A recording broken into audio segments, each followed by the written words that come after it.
and welcome to the Moonshine Jesus Show, brought to you by ProgressiveChristianity.org, a great place to go and get all of your progressive Christian resources. Hope that you will check them out on social media and us as well. Today we're talking about John Wick Chapter 4, and it ought to be a lot of fun. And so I can't talk about John Wick Chapter 4 without my good buddy Mark Sandlin. How you doing today, Mark? I am doing great. I think this is just going to be a very fun conversation. So I'm ready for us to dig into this, man. Me too. And so we should warn you that as we're digging into this, we're also going to be spoiling it for you, because this is a spoiler-full zone. And so if you haven't seen John Wick Chapter 4 and you're dying to know how the John Wick series concludes, just know that you're going to find out right here. Yes, and we're going to spoil it for you, and we're going to do it while we're drinking. And so I can't wait to hear what you're drinking today, Mark. What do you got? Last week I had no idea when I went with my favorite drink, a bourbon neat with no trim, no accoutrement, no ice. Had no idea that this is the go-to drink of assassins. So I still had my semi-expensive bottle that I bought for my birthday. So I couldn't resist, man. I went right back. Like, it's in the movie about every 10 minutes. So I had to go that way. I didn't have any choice. You really didn't. I really didn't. I had to go there. I was very pleased when the very first time I saw it on screen. I was like, yes. Yes, I know what I'm drinking. So what you end up going with, man? So I also noticed that whiskey of various types were the go-to drink of assassins. And so I decided to go with Suntory Toki whiskey, which is one of my favorite. Do you like Japanese whiskey? You like Toki whiskey? I like it, and they have that one early in the show. Right? I believe that very one is when they're in Osaka, right? And so almost got that. I came close. Yeah, and so I noticed that, and I thought, hey, that's my favorite Japanese whiskey. And so I made a Toki Old Fashioned with my... Very nice, sir. Whiskey. I love your choice. I love your choice even better than mine, quite frankly. It's a great choice. Well, let's drink this, Mark. It's the drink of assassins. I don't know that it's going to make us assassins, because I feel like we've both had quite a few samplings to prove that it's. And I'm clearly too much of a pacifist for that. So. Oh yeah. Okay, all right. Cheers. Let's come back. Let's geek out about John Wick 4. Moonshine Jesus. Moonshine Jesus, Moonshine Jesus, Moonshine Jesus, won't you shine a light?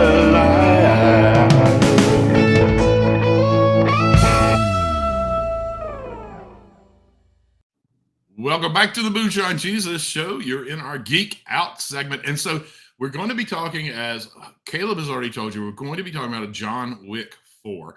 And so at this point, we're assuming you don't mind the spoilers. And I don't know, maybe you're like me, who has not watched any of the John Wicks until this. Or maybe you're like Caleb, I don't know, and need a refresher, a little reminder, because these were kind of spread out. So I'm going to very quickly let us all kind of catch up on what's going on here. So in the first movie, John Wick comes out of retirement as a hitman after his wife dies and his dog is killed by Russian gangsters, and he sets out to seek out revenge on the gangster boss and his henchmen. Then, in the second movie, John Wick is again forced to return to his old life when he's called on by Italian crime lord to repay a debt. He travels to Rome. He has to fight his way through countless assassins. In the third movie, John Wick is now on the run after being declared excommunicado by a council of crime lords called the High Table, and he has to fight his way through countless assassins in order to avenge himself against the High Table. It's crazy, right?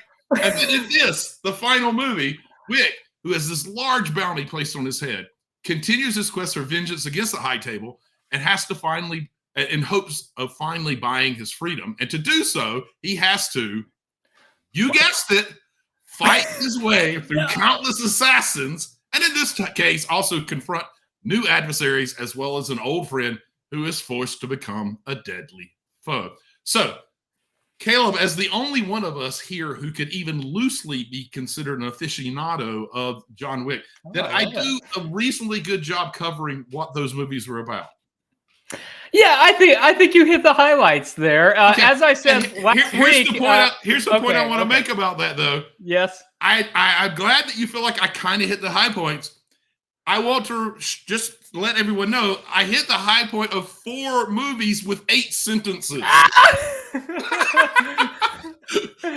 Wait. So what were you going to say? Wait, are you? I was going to say exactly that. That maybe like substantial character development and enticing plot and plot development maybe isn't the strong suit of John Wick, but I don't think that's probably why people are watching. I think you're right, and I'm not the only one. I'm glad to see Nathan Hall, who's watching along this live broadcast, and say he's not seen any of those either. For all the others that are either listening or watching, I think this is going to be a fun show, whether you watch them or not. And I promise you, as we have both kind of pointed out, the storylines are so basically thin. Even if we spoil the storylines, there's so much that goes on in these movies. You can listen to what we talk about today and still really enjoy the movies. Wouldn't you say so? Yeah, I mean, it's not about the plot, although it kind of is, but I think it's about the choreography, the fight choreography that's stunning. I think it's about the cinematography. I think it's about the quality of not the storytelling they're doing, but the way they're incorporating fight scenes and trying to do that in a way that's really unparalleled in a lot of modern. Honestly, it feels like you're watching someone play a video game. Is what this really feels like. I'm sitting there watching, and like every time that like there's a fight scene, you're like, "Oh, level up! Next fight scene." And then you watch them do the fight. How can it be more intense? New boss, level up! New fight scene. I mean, it's kind of crazy. But it really is. My hopes were not high going into this. I'm just going to be real. Yeah, it is one of the most visually stunning things I have ever watched on multiple levels. If you simply, if you could pause the movie in the theater, you could have randomly paused it anywhere, and it is beautiful. Like it is. One of the things that the lighting on this thing is crazy how well lit everything is. The colors that they use, the framing that they use, every frame is almost a work of art. It's just unbelievable. I only watched the recap of 1, 2, and 3 on YouTube to find out what was going on, so I'd be ready for this. Are the others as visually stunning as this one is? They are, and I think that's one of the things that grab people right away. So I was introduced to John Wick only about like 6 months ago. The first 3 had been made; they were on some streaming service, and I too had zero expectations. And I'm like, wow, that was kind of fun, and I was like hooked. And I think in the same way, Mark, that you described this movie as one where every time you're kind of leveling up. I think each movie has kind of been like that too.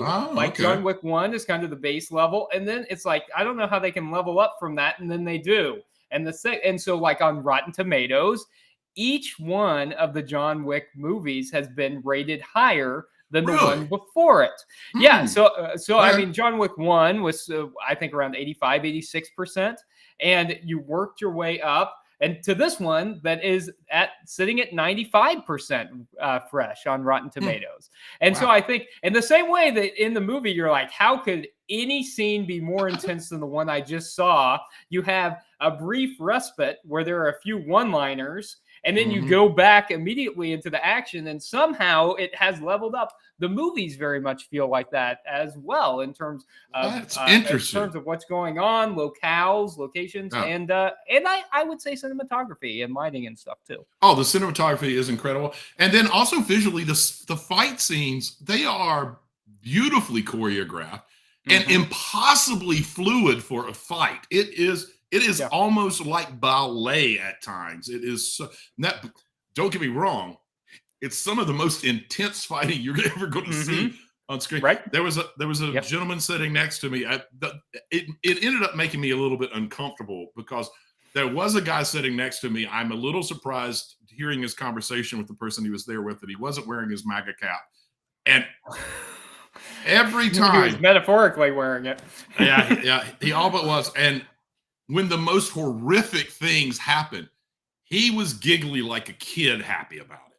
Like when the ones that made me kind of go, ooh, God, he was just giggly, like, like he was really a little like frighteningly thrilled at how graphically horrific what just happened was.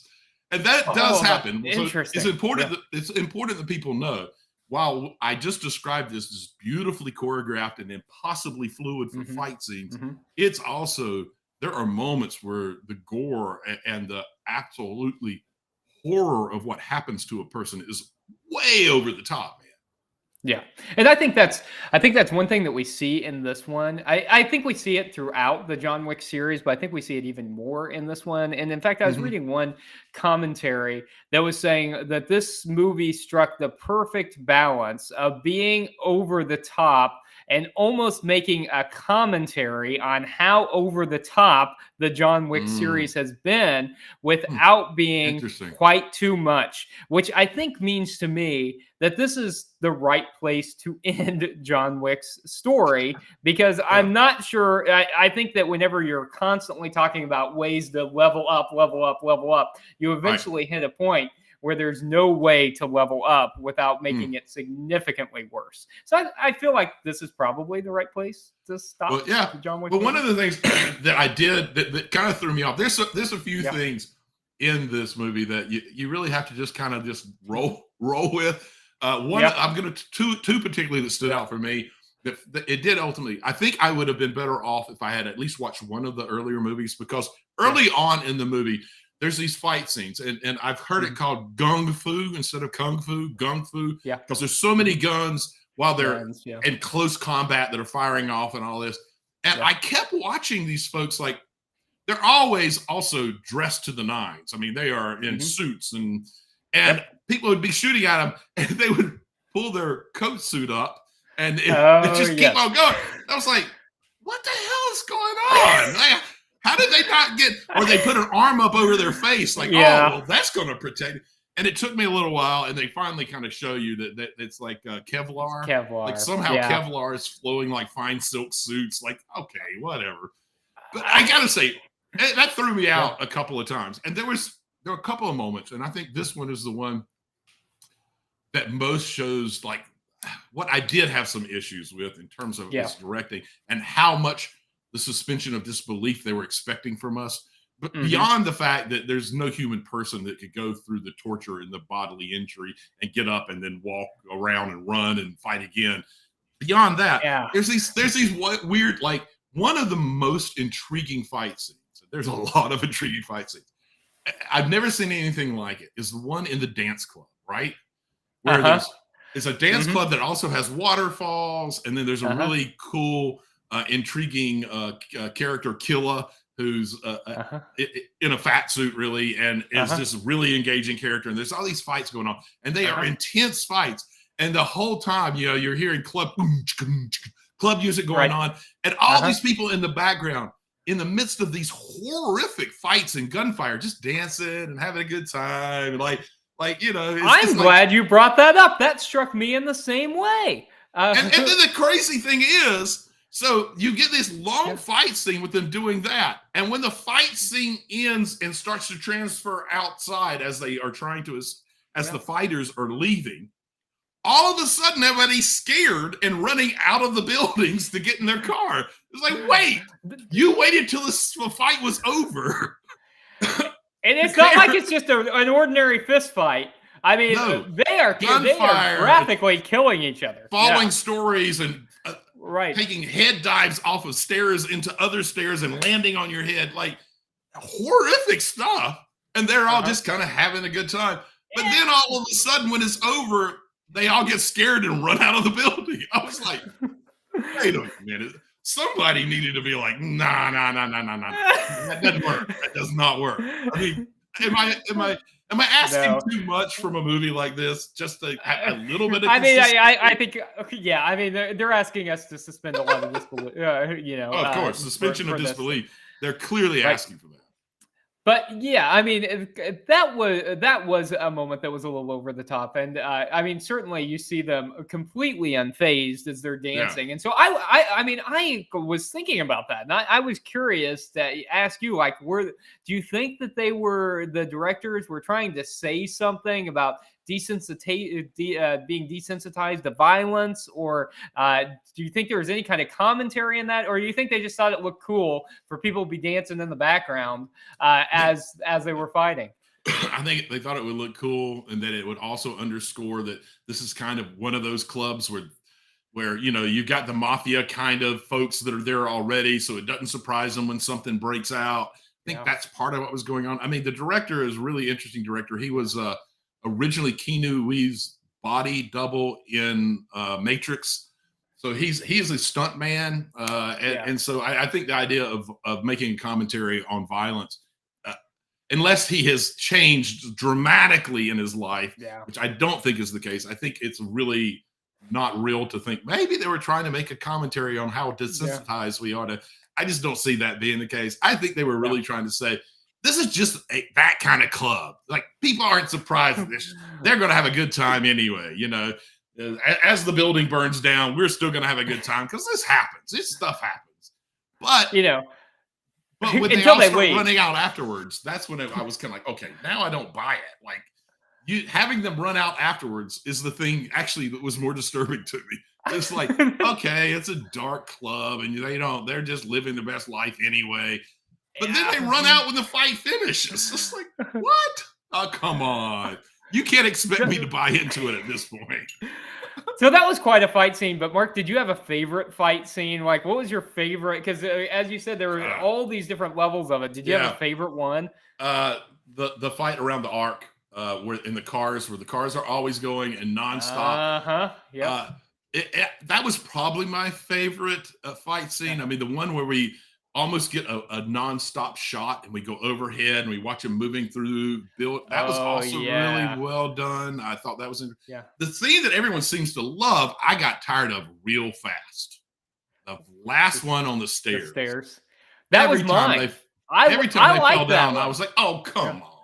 And then he fall down. Oh, he's always at the top. Oh, I bet he's going to fall down again. Oh, there he goes. So that was your favorite one. You like that one? I liked it. Yeah. Right, I mean, it was intense. And I mean, you get all the way up there, and he falls all the way back down. So many times he falls back down. I feel the frustration, though. I mean, I felt genuinely like I was exhausted watching all that. I mean, so one, I would feel super sorry if John Wick were a real person and trying to make it up there. But I felt sorry for Keanu Reeves. I thought this had to be exhausting to film. How did they film this thing? Absolutely, man. Yeah, and there's no way. I mean, after everything his character's been through in that day, and I can't remember 256 stairs or whatever it was. And he falls down them so many times. I mean, the fall alone would prevent anybody from getting up and going back up them again. But he's had like these horrible battles, and now he's still. I don't know. Mark, you're forgetting about the fancy suit. The fancy suit protects. The fancy suit. It protects him. It just protects him, man. Don't ask too many questions about it. He's got the suit. Yeah, fair enough. What more do you need? I mean, there's so many more things about John Wick 4 that I would love to kind of like pick your brain. Like, for instance, we didn't even mention Mr. Nobody or the Tracker, who was an interesting character, and I really liked the way they used him and his dog. But we've blabbered on, we geeked out enough at this point. Okay. We really need to get a little more serious and put our sights on some theological and political topics that we felt like came up in this movie, and talk about that a bit. So we're gonna have a quick drop, and we'll see everybody on the other side.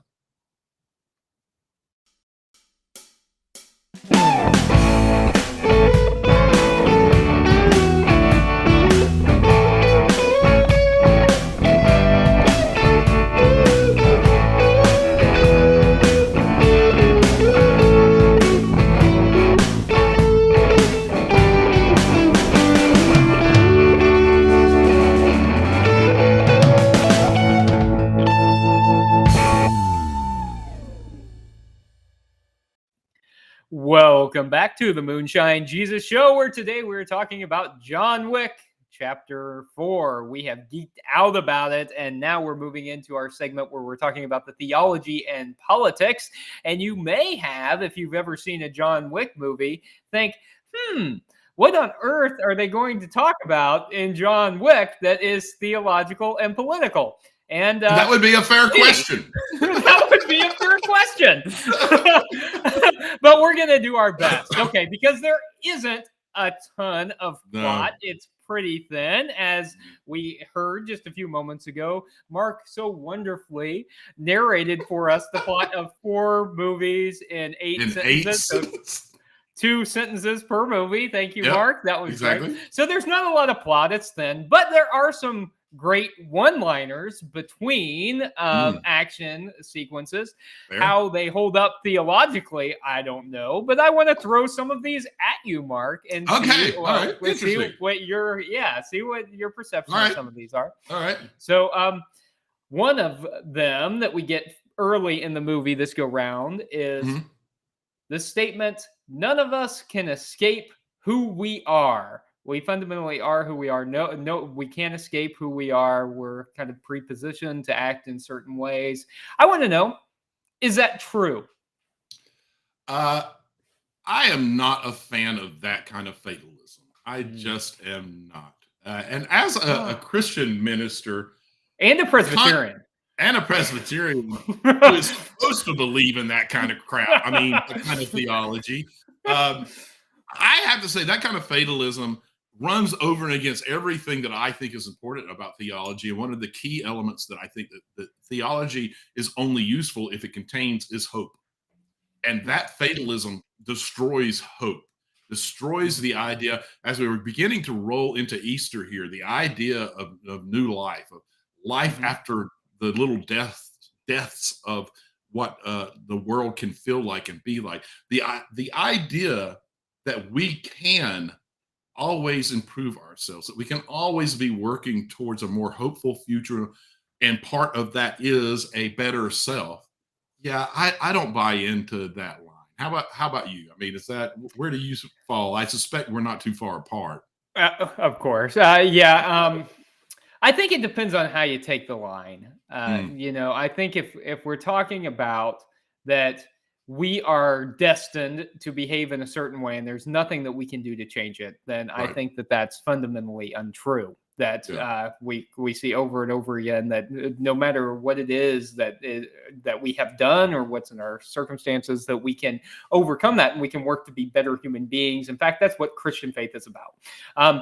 But I think if we're talking about who we are fundamentally as a person, then there's maybe some truth to it. That so I think sometimes we try to run away from who we are because people tell us that we're not who we're supposed to be. And so I'm thinking particularly if we're talking about sexual orientation or gender identity, that if we're talking about trying to escape some of those things that some Christians have said are sins, that no, those aren't sins, and those are fundamental truths about ourselves that we can't escape, that are fundamentally a part of who we are. To be clear, I don't think that's what they were talking about in John Wick. Not at all. Not at all. But I think if we're talking about, things in our, if we're talking about who we are fundamentally as human beings, and there are some things that we can't escape. I think in John Wick, they're clearly talking about behavior. And they're clearly talking about circumstances in life. And if we're talking about that, then I think that you're 100% right. So one of the other scenes that grabbed me, Mark, in one of these one-liners was John Wick sitting in the church. And it's towards the end of the movie. And he has come back into his family of gangsters, chosen family, adopted family, right? Who happen to be gangsters and assassins, hitmen. I mean, as one does. You choose the family you choose.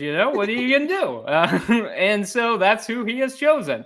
And so he's sitting in the church that is their base, and he decides to say to light a candle for his wife. And so he's sitting there with Cain, who the table, the big bads in this part of the series have hired. Cain is who they have hired to kill John Wick, along with a bunch of other assassins, but Cain in particular. Okay, and who is a good friend of his and is forced. He's the person I talked about at the an old friend who was forced to become a deadly foe. That's Cain.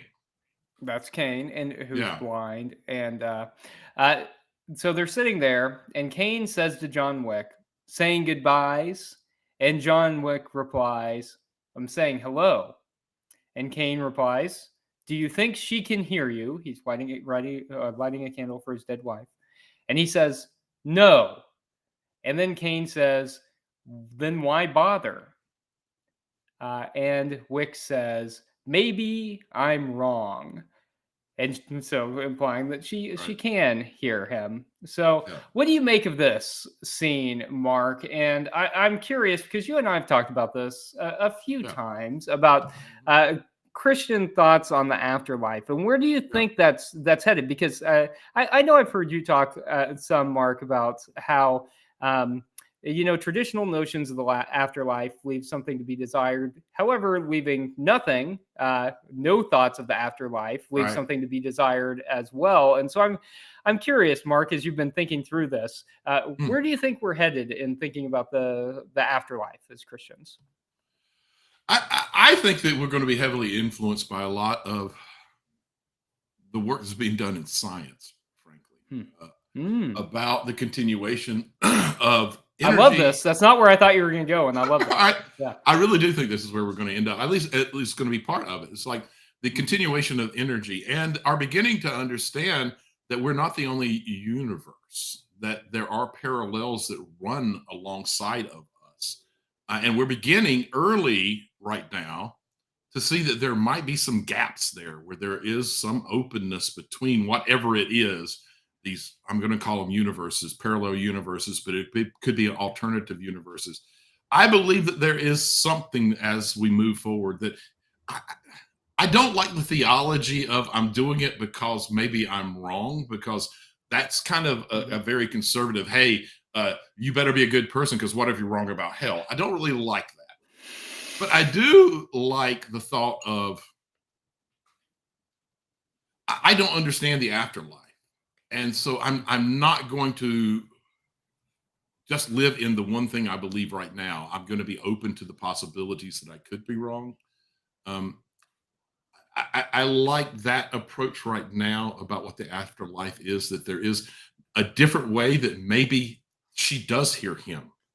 Not the way we think of it in a physical way, but maybe there is something in some alternate universe that we're beginning to have just the tiniest understandings of, that allows that person to sense something positive has come from this universe, from someone. Because I believe so desperately in our connectedness, and it goes into quantum theory and that kind of thing. I believe we're so connected that it's impossible to lose that connection as energy continues. So I think there's some hopefulness, but we're so early on in understanding how to describe it. Where do you go with that? Yeah, I think this is one of those things that I'm kind of agnostic about in terms of the afterlife, that in a simple fact that there's no knowing, and so I try to meet people where they are with that, because they're as likely to be right as I am, except that I don't think that what we're talking about when we're talking about an afterlife is golden mansions in the sky.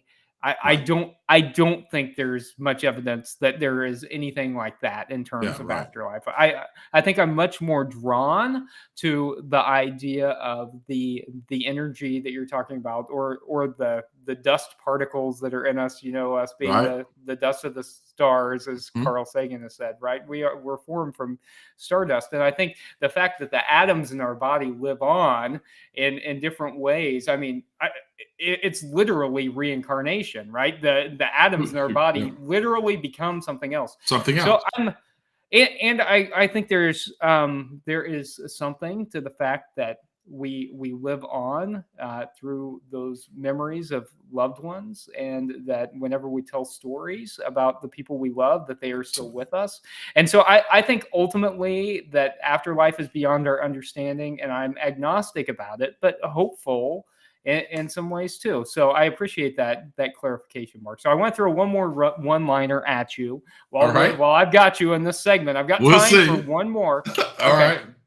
So one of the things that kept coming around, and it was in the first part of the movie and the second part of the movie, was the articulation that how you do anything is how you do everything.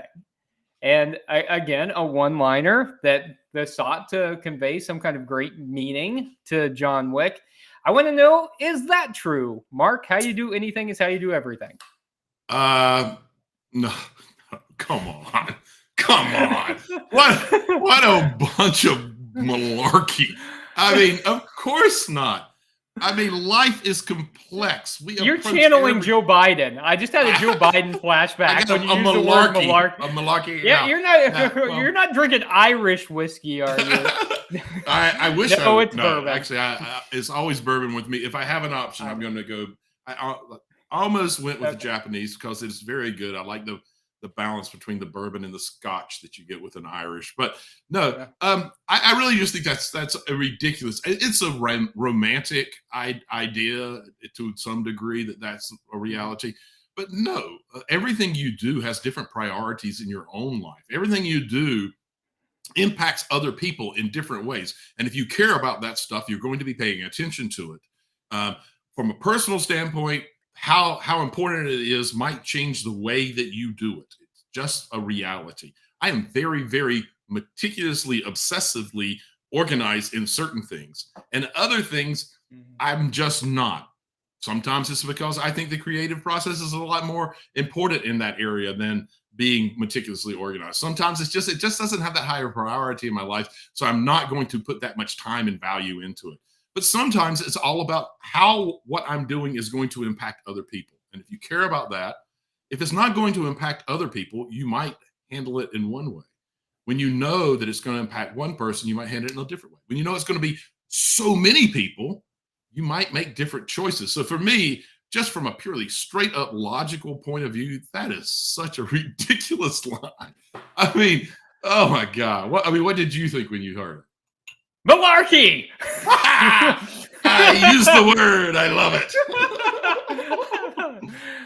Yeah, I agree with you. I think if I'm going to give the John Wick writers, such as they were, the benefit of the doubt here, I think what they were trying to communicate is that what you value on a large scale comes, it can be seen in what you do in small ways. And I think if we're talking generally about the values, that what we do in small ways, how we behave in small ways, does reflect larger values that we have.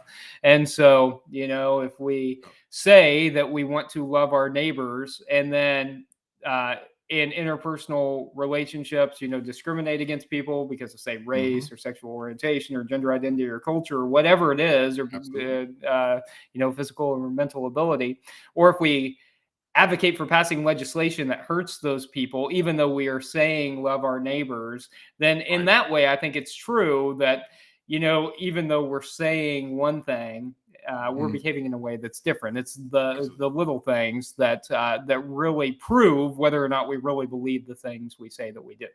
Again, I think I'm giving the writers of John Wick more credit than they deserve. I think overall, if we're talking about the substance of John Wick, malarkey. Hey, I've got a lot of other questions I want to ask you, Mark, and I really want to hear you say malarkey more.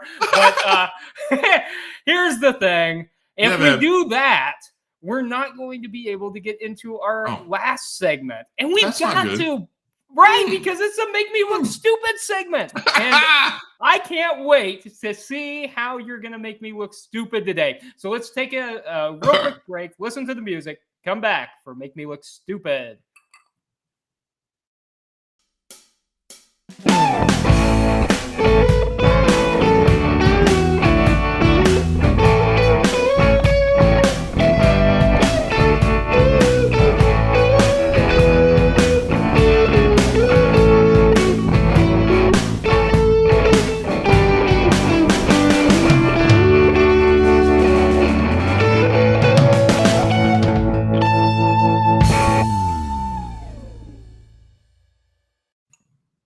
Welcome back to the final segment of the Moonshine Jesus show, where we commence to try to make each other look stupid. And, you know, we don't always try to make each other look stupid. We just try to ask fun questions and see if we can maybe stump our co-host. Or sometimes we just know that there's questions that aren't going to come up in the discussion, and we really want to talk about them. So I'm going to say this. We finished the last segment just a few minutes early, not much. So here's what I would like to do. I have a question for you. And then if I have several questions, frankly. I was pleased that you in my questions. Yeah, I've got 5 questions for you, Mark. So I'd like to ask you a question. And then if you don't ask me a question that steals this other question, it's not a make me look stupid question, really. But I would like us to answer the question anyway, because I think it would be fun and interesting and intriguing. It might be a nice way to end the show. So my question to you is John Wick really dead? Oh, this is the big question of the series. I think that depends on how they do at the box office and how Keanu feels about doing another one, on whether or not John Wick really is dead. Do you think there's a chance he's not dead? I think there's a chance. I think they could bring him back. So did you stay for the post-credit scene too, Mark? I did not. I was so done at that point. But I have read about it. So I think it's worth noting that of the theater, only me and one other guy stayed for the post-credit scene. Right. So there didn't seem to be a huge appetite for that, or perhaps people were tired after 3 hours, or people didn't think there was going to be a post-credit scene or whatever. So they also left it open that, you know, the daughter, who was the concierge at the Osaka concierge or the hotel, the Continental Hotel, could go on her own little revenge. She could take it over. She could take it over. That's a way that John Wick could continue in a very different way. I think they've already announced there's going to be a prequel movie that doesn't have John Wick in it. So, I think that's already been announced. Here's the thing. Whether he is or not, I think he should be. This series has been going on for about 10 years. I think they'll probably try to make as much cash as they can. But if we're talking about actually ending the series, I think this is a really good place to end it. With him dying, he's gotten out, he's gotten his revenge, and I think it's a good place to end it. But I don't know. I think it'll depend on whether or not they can convince Keanu to come back or not. I think it's certainly possible that he was rushed to the hospital, they got the bullets out, and he faked his death so that he could live a life in peace. What do you think? I think that they intentionally left it exactly what you said. When you look at the grave, when they went to the grave, what was it? It was the Bowery King and Winston went there. Mm-hmm. They weren't particularly sad. Which I found odd. And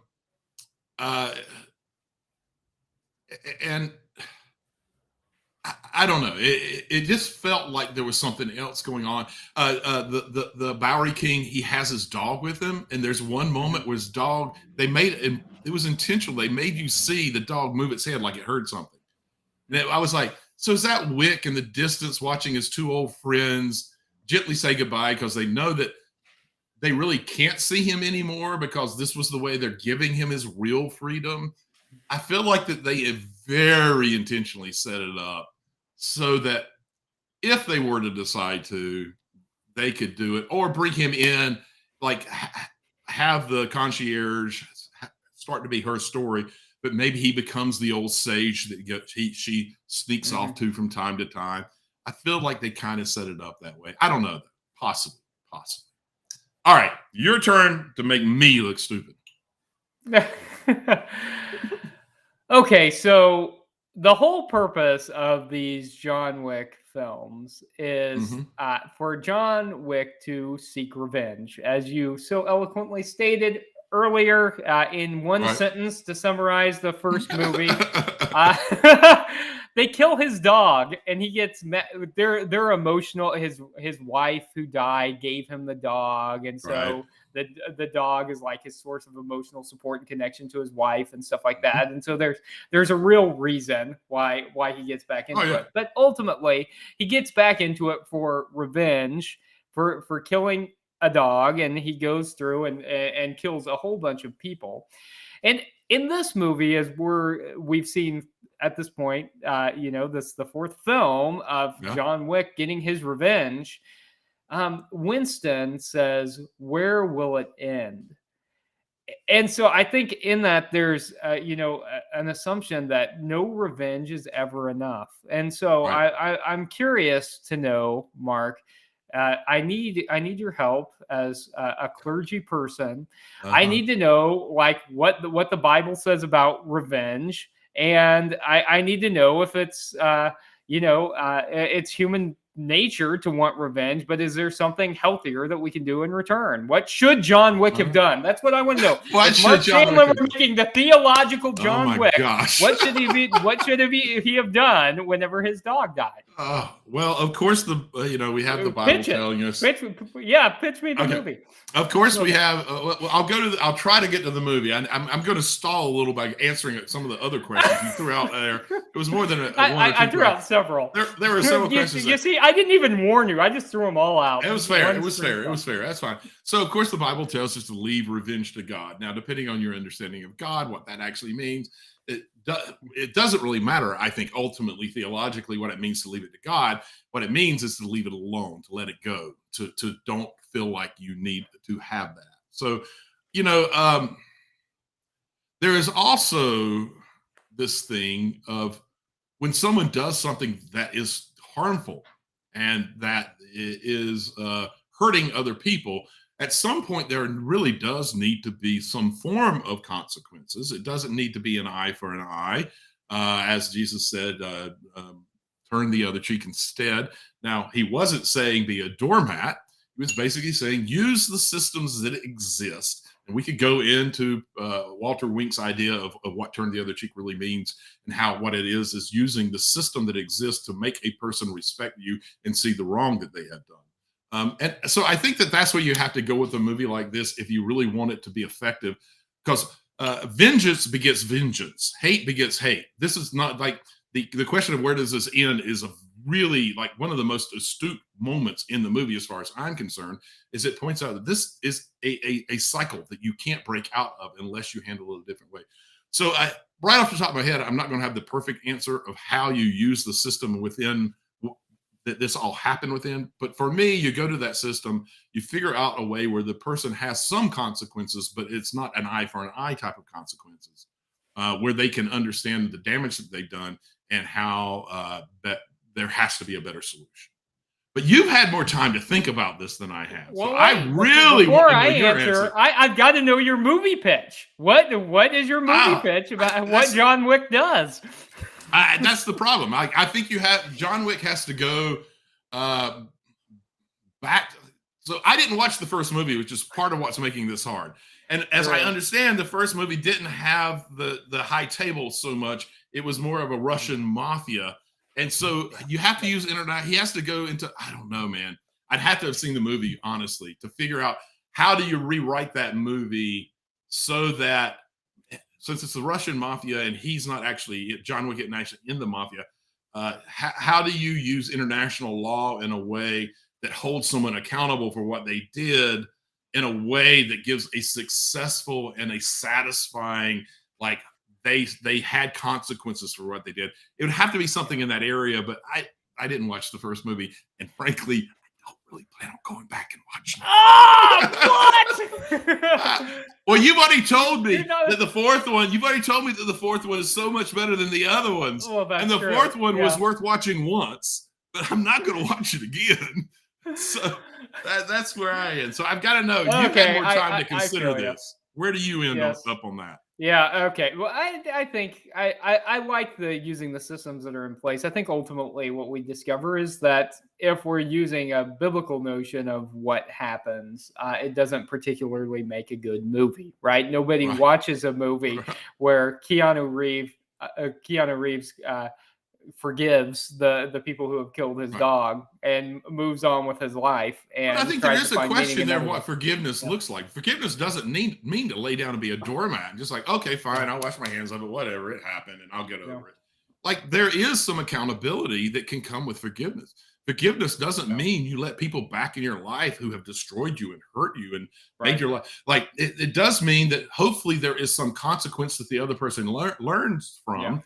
And the go the extra mile, the turn the other cheek. What's really going on there is teaching us that you can be an active part of helping the system to create those consequences, and that is somewhat important because it does help a person grow so they hopefully don't go and hurt someone else. So forgiveness isn't the weak thing that we too frequently believe, like immediately run to, that we just wash our hands and say, all is cool, move on, Unless it's the Russian mob, then I think you move maybe on. You should. Maybe you should.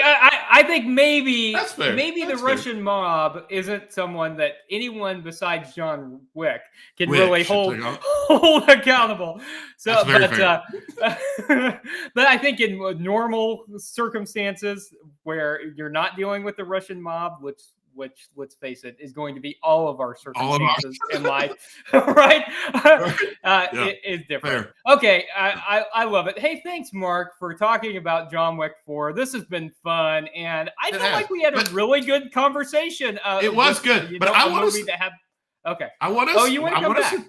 I do. Let's talk about what we're going to watch next week, but then I want to come back with a softer question that I think we could have some. Okay, I had forgotten. Yes, we could finish the dialogue with. So next week, a movie that's hitting the theaters that fits in our sci-fi fantasy genres that we like to cover, that we've talked about already, is Dungeons and Dragons. So, do you have a background with Dungeons and Dragons in any way?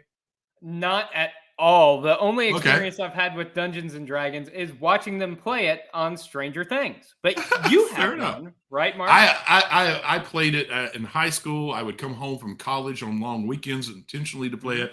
So I'm excited about this. But kind of my point here is, from what I've read and seen about the movie Dungeons and Dragons, you really don't need to have a background because they don't make it an overly serious movie. I think they're going to have some serious themes.